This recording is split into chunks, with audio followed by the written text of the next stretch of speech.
Here's the 0-1. This is going to be a tough play. Bryant, the Cubs with the World Series. James catches, puts up a three. Won't go. Rebound box. Back out to Allen. His three-pointer. Bang! Tie game.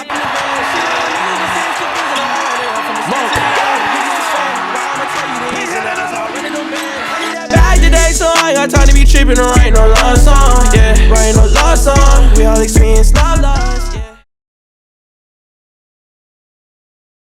What's going on, everybody? This is Parker with Take His Whistle and more Kentucky basketball news for you because, man, has it not been a crazy 12, 13, 14 hours. If you are in any type of fan of the sport of college basketball, if you are a Kentucky fan, it has been quite the crazy ride. Let's just jump right into this thing. John Calipari has taken the job at Arkansas to get paid about $9 million a year. Pretty insane stuff, if you ask me. My point of view was around 8 o'clock last night. I saw one person on Twitter saying this, and I was like, yeah, okay. Right. Calipari's going to take the Arkansas job. There's much better jobs. If he is leaving, which, but to be fair, I never took it out of the realm of possibility. Like, I knew there was that chance just because everything that has happened, the way the fan base has reacted. But to take the Arkansas job was pretty insane. And then about an hour or two later goes by, and more and more reports come. I end up texting Josh. I'm talking to him about it, and even he's like, there's no way he's taking this Arkansas job. Come to find out, maybe 30 minutes later, boom, official. Calipari has taken the Arkansas job. And just kind of, everybody was kind of shocked, just kind of stuck in their place, just didn't know how to react to this news. And it's kind of weird, even if you disliked him and you didn't want him at the University of Kentucky, for him to just literally we had an hour time span to realize, okay, he is in contact with Arkansas, to him taking the Arkansas job. And that's just all it was. So even if you didn't like the guy, it was kind of just like a, oh crap, man. There wasn't just rumors spiraling around for weeks saying that he was looking at Arkansas, or he was looking at UCLA, or going back to the NBA. No, it was literally an hour span from the first report to him taking the job. Pretty insane. But then a few reports had come out and said, kind of, and this isn't from Calipari himself. We haven't heard Calipari himself speak on it, and I doubt he ever will. But supposedly, reports came out that Calipari was more or less just felt as if nobody had his back. He didn't feel wanted by the university. He felt like his course has been ran there, and it was time to move on, go somewhere else. He was very good friends with the brothers of Tyson Chicken Family, which is a place company that makes frozen chicken tenders, stuff like that. He was and they're very big boosters with Arkansas. They give Arkansas tons and tons and tons of money. Their old coach, Coach Musselman, just took the USC job, which is a crazy story on its own. Took that job, so they were open for a job. They give Calipari a ring, and Calipari was like, look, I'll make it easy on both sides. There will be no buyout. I'll just resign and take that job instead.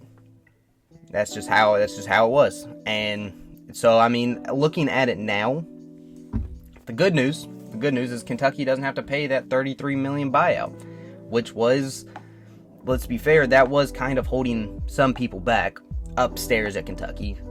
Did they really want to spend $33 million to get rid of a coach that was consistently getting us a top 4 seed every year? Even if he wasn't necessarily performing in the tournament, he was still getting us there. He just wasn't performing. And that there's a lot to be said about that, but that's just what the reality was. He got us to places, but he couldn't perform once he got us there. I still don't think that was enough for him to be warranted a $33 million buyout. I don't think they were ever going to pay that $33 million buyout. But at the end of the day, Cal took the job. Now, me personally, I feel as if Cal did the right thing. I genuinely do. If you want to call it, this next year was his last ride. This was either you have to go to the Final Four or you're gone type of season. He was probably in the hottest hot seat in college basketball, maybe in college sports. He did the right thing. He felt unwanted, which anybody can see it. Anybody could have seen it. Nobody, you look at comments on Kentucky pages, Calipari's pages, it was just like all like hate comments and just leave Kentucky, and he did. But the way he did it put us in a decent spot. It really did. Like, if you there's a lot to be said about Cal, and I've said it in even my last video. I said it in the podcast. I am a Cal supporter. I fully support Cal. I hate to see him go, but he still did right by the university, not making the university pay that $33 million buyout. And there's a lot to be said about that. He also did it in a way where, I mean, there wasn't a lot of speculation. Like I said, there was like an hour between the rumors and the official notification that he was actually leaving. He didn't let these rumors spiral for weeks and weeks and weeks. And no diss towards Louisville, but I mean, like, there was coach after coach after coach that was the new candidate, and like the deal was about to be done for weeks. It felt like weeks, and nothing was ever done. Nothing was done. And I'm glad, and we could still potentially be in for something like that when it comes to actually hiring the new coach, which I'll talk about some candidates later in this video. But to actually not sit there and be like, oh, is Calipari leaving or is he going? Is Calipari leaving? The only thing that we thought was maybe, the only thing would happen would be the university fire him. We never thought that Cal would leave under his own terms. That was kind of the last thing that we thought would happen. And he did it right, and he did it quick. And for that, you gotta respect it. We could be in a boat where we think that Calipari is leaving, but at the same time, he's sitting there trying to get ready for next year, and we don't even know if he's going to be the coach next year. We all thought he was going to be the coach, right? We took our medicine. We knew he was going to be the coach. We were moving on to what next year is going to look like. I made a whole video about the roster and who I'm excited for, who I want to see return, who I want to see go, all that stuff. And under that, Cal was supposed to be our coach. It wasn't like, well, if Cal is our coach. Well, no, we 100% expected him to be the coach. He left pretty quickly, didn't let rumors spread, and you have to respect him for that. And I genuinely think that Cal did that on purpose. He did that he did it the easiest way possible for the university. Point blank. That's all that needs to be said. So what now is done. Now what's done is done. There's no, as much as I am a Cal supporter, I can't sit there and harp on it and stuff like that. I think Cal was amazing. Me personally, I thought that he honestly didn't get enough love. People want to forget he made it to 4 Final Fours. He won a national championship, had I think 6 SEC championships. I mean, Cal was successful. Since COVID, it has not been that way, but Cal did a lot of good for the university. There's so much you can go down the rabbit hole of what everybody thinks, but me personally, Cal was one of the biggest reasons why I got into basketball. He helped me fall in love with the game. I grew up watching Cal. He was really in the start of my watching sports part of my life. It was Calipari. That's all I knew. I knew that every year we were going to be competitive. Every year we had something to look forward to as far as basketball. Even if we did underperform come tournament time, we at least knew that we had a very competitive group. And, me personally, I'll say it from the bottom of my heart, I want to thank Cal. Cal did a lot of good. He is a Hall of Famer. Obviously, he's a Hall of Famer, but he deserves a statue at Rupp Arena if it's up to me. I really enjoyed having Cal at the university, but at the end of the day, it was going to happen eventually, whether he was going to get fired, he was going to leave, he was going to retire. And now it's time to start the new era of Kentucky basketball, which is extremely exciting.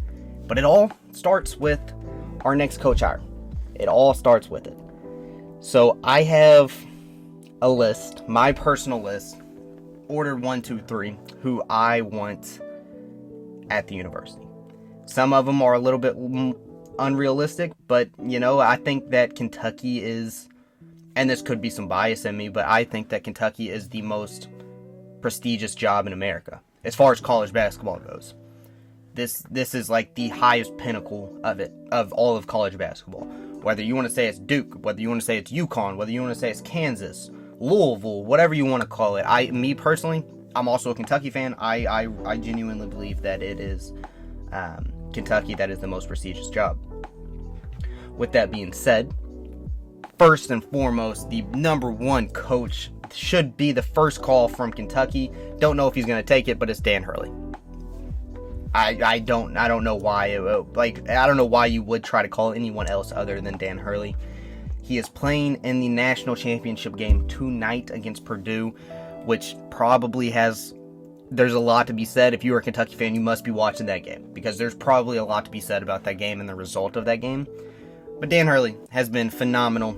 He won last year dominantly, cruised through the entire tournament pretty dominantly. This year has been the pretty much best team in the nation all year long, and could easily win back-to-back. Now, with that said, he is from up north near UConn. He loves the fan base. The fan base loves him. He has been successful. There has never been a doubt in his mind that he wanted to go anywhere else. So that would be a hard trigger for him to pull. But at the same time, it's definitely going to be hard for him not to consider it. We can make him the highest paid coach in basketball. Just like that. Just like that, we can make him the highest paid coach in basketball. Money talks. Money talks. I tell Josh that all the time. Regardless of what you think, how loyal somebody is, money will talk at the end of the day. Even if it's, $4 million. That's $4 million that I don't have. I would love to have an extra $4 million in my pocket. I'm sure Dan Hurley would too. Is that the most unrealistic? Probably. But if anybody can get him out of UConn, it's Kentucky, without a doubt. It is Kentucky that can get Dan Hurley out of UConn. And honestly, I mean, like I just said, I love Cal. I hate to see him go. This would be the perfect replacement just to start the new era of Kentucky basketball. He's fairly young. He's 51 years old. Compared to someone like Calipari, who's 65. He brings a little bit more of a youth to him, a different play style. He's very heavy in the transfer portal, not as much as recruiting. Very heavy in the transfer portal, but it obviously has been working for him. His coaching style has worked. So, without a doubt, Dan Hurley is the number one candidate. He should be the first call, even if it's a direct hang-up as soon as you're like, hey, I'm from the University of Kentucky, hang up. You still got to give him the call, first and foremost. But like I said, a lot really might be dependent on tonight. Man, it would be tough to get him out of UConn if he had just won back-to-back national championships. Without a doubt, it'd be so incredibly tough. If he loses, there could open up a little bit more room for possibility. If he loses, I think it'd still be extremely hard, because still going back-to-back national championship games is impressive, so impressive by itself. But I think if he loses, it gives us a better chance. If you ask me, I'm rooting for Purdue. I've been rooting for Purdue this whole time. So yeah, let's go Purdue. The next guy on the list is another guy I would not be upset about at all getting in here. He proved that he could win in the tournament this past year, led his team to the Final Four. That is Nate Oats from Alabama. Previously coached Buffalo and came to Alabama and has been pretty successful. He has had a 117-54 record at Alabama. Last year, he had the number one overall team with Brandon Miller. This year, like I said, led his team to the Final Four in a very, very similar coaching style as Calipari did this year. Now, everybody knows that Calipari changed up a lot this past year. It wasn't necessarily the old Cal, the defensive-minded Coach Cal that we normally know. It was more of a run and gun offense, and that's what Nate Oats will bring to the program. He is 49 years old. Another youthful guy that we can bring in, and he would be the coach for a while. Would really revamp the entire just program, the gold standard. And a lot of people, not even including Kentucky, a lot of people had doubts about Nate Oats because one, the whole scandal with Brandon Miller last year was pretty ugly. It got ugly. And honestly, we knew that he was successful in the regular season, but he really never won in the tournament. That was obvious. That was always his big thing. He couldn't win in the tournament. There was no tournament success. This year was different. He made it all the way to the Final Four. He proved that he can win. There's definitely some stuff to be said about that. That's another coach I would love. I think he would really revamp the entire program and get us out of this definitely out of this tournament funk. My concerns is, which I'll touch on a little bit of it a little bit later, but I don't know how he is as far as, can he bring in enough to make a tournament run, make some progression this first season? Or is it going to take him multiple years to get where he wants to be? Is Kentucky going to have to go through the next 3 years of missing out of the tournament or being a 7 seed in the tournament, not being a top-ranked team with Oats? And that might be the reality. But if we do decide to go the Oats road, I think eventually it would pay off. It may not pay off right now. I've said it for a while now that I feel like if Calipari ever did leave, we would need a coach that would have to come in and win instantly, because I don't think the fan base can take too much more of no tournament success, and which is valid, but I think that if we get a coach in, he's going to have to win pretty soon. Maybe get one grace year. Maybe. We'll have to just wait and see on that. Next on my personal list, that would be Scott Drew. It's kind of a no-brainer to put him at the 3 spot. If you are looking at, you miss out on Hurley, you miss out on Oats, he's definitely the best option. He does have he's got some flaws. He has won a national championship with Baylor. He has built Baylor into, you could say, a powerhouse at Baylor. Really just is, you could call him the king of rebuilds, and a lot of people do say if you need a rebuild, you call Scott Drew. Louisville wanted him desperately. As much as they won't say it now because they are loving them some Pat Kelsey, they wanted Scott Drew so insanely bad because he's a great coach. He knows how to rebuild. He knows what it takes to bring his team to the very top. Yeah, it was COVID year. So that is something just to keep an eye out for. It was the COVID year that he won. But he, year in and year out, now Baylor is a consistent team.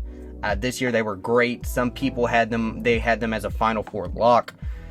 So Scott Drew is a very good coach. Another fairly young coach, sitting at 53 years old. He's been at Baylor for a lifetime, dude. He's been there since early 2000s. Just has done nothing but very, very well. Obviously it took him a while because Baylor was in the death of death when it comes to college basketball. He had to pull them out of the ground, and now they're a consistent tournament team. You look, since they won the national championship, it's been round of 32, round of 32, round of 32. They have struggled since that tournament win. That was COVID, but still, I think that he could be a great hire, and if he had the right pieces, he could seriously turn this program around. Then I will say there is a few more options, but I'm only going to go over 2 more. These are one I don't see happening just because it doesn't necessarily make sense for him, and the other one I really don't, but I keep seeing people talk about it, and I really don't want this to happen. The first is Jay Wright. I see a lot of people talking about Jay Wright, and it just doesn't seem realistic for him to come here whatsoever. And I mean that not for him to take the job, but just him where he's at in his life right now, it doesn't make sense, right? You go on any Villanova social media page and they are just begging for Jay Wright to come back.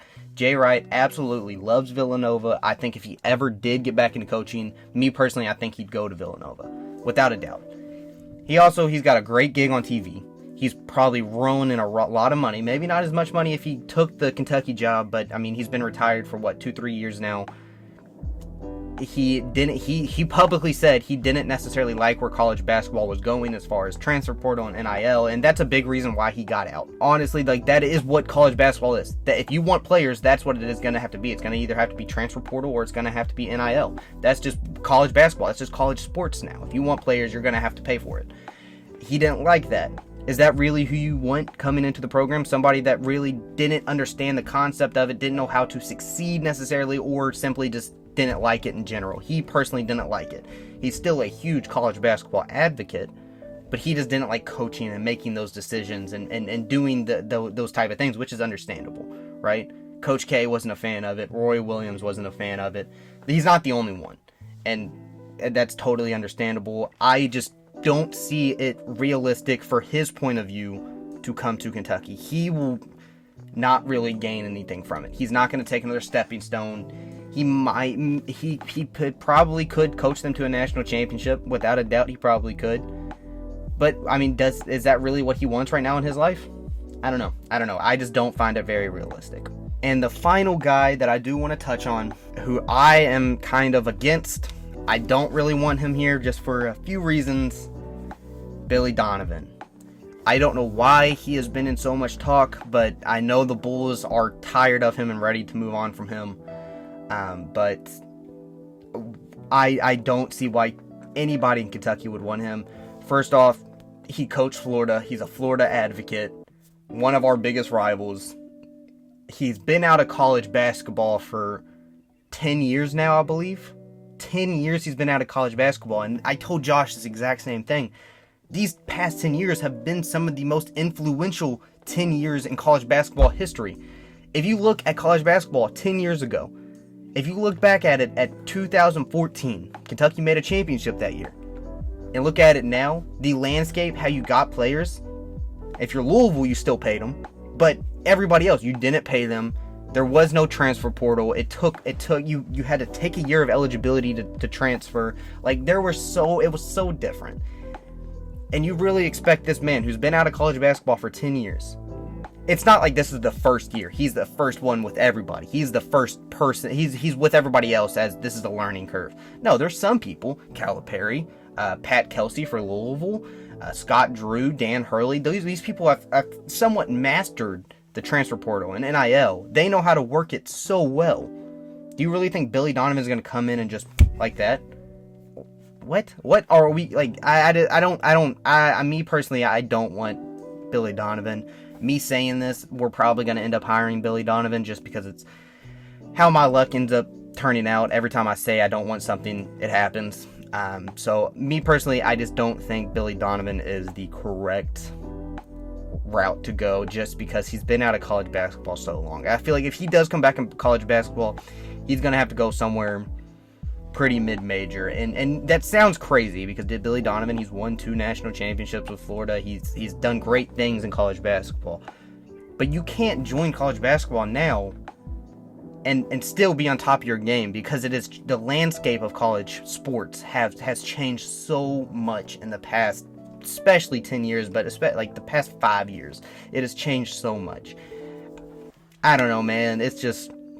It doesn't seem right. It doesn't seem like that would be a good fit. So, like I said, just to reiterate, Dan Hurley's first call, Nate Oats, Scott Drew, Jay Wright, Billy Donovan.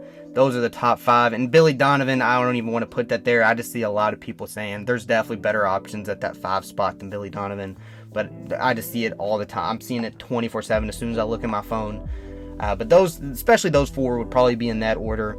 That would make sense the most. Like I said, Dan Hurley is the best option out of all of them. And then the last thing I do want to touch on, just briefly, what's going to happen with these players?